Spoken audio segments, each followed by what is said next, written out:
Gary, how about at Veterans Affairs? You all have been, you're deep into it at this point.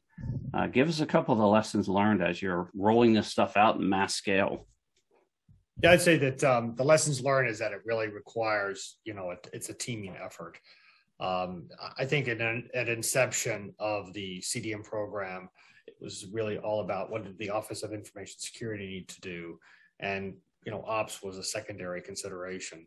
But what we've done is, well, obviously we realize that that's not the case, that we need ops as part of our, shoulder to shoulder implementation. So what we've done is we've really made this a collaborative, shared programmatic office that looks holistically at what we need to do from a CDM perspective, and then does what needs to happen, right?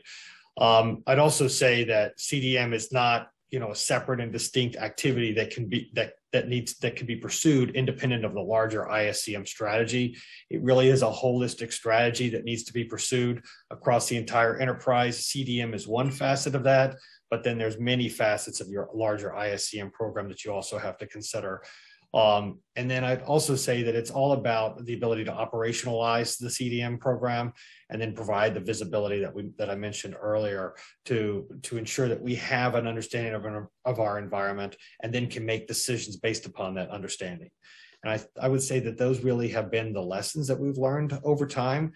And again, if you look where we were and where we are today, we are far beyond, far more mature than we ever were 8 years ago.